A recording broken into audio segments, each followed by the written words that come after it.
এই ধরনের একটি জায়গায় নিজের দিনটি উপভোগ করতে হলে আপনাদেরকে চলে আসতে হবে রাঙামাটি ঝুলন্ত ব্রিজ পর্যটন কেন্দ্রে। এটি একটি রাঙামাটির বিখ্যাত পর্যটন কেন্দ্র হওয়ায় প্রতিদিন শত শত পর্যটকের আগমন ঘটে এই জায়গায়।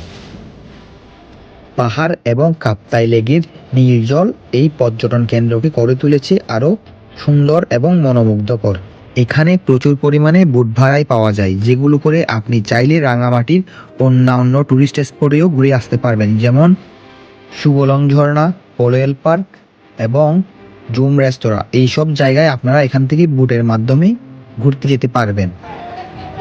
এখানে চট্টগ্রামের বাইরে থেকেও অধিক পরিমাণে পর্যটকরা এসে থাকে।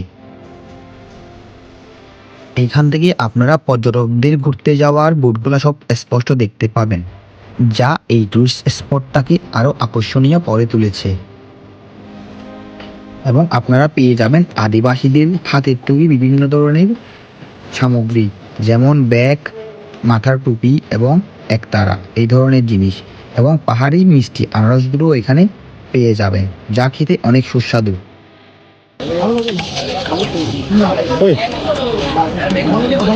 আসলেই মজা, সেরা সেরা ওয়ান পিস।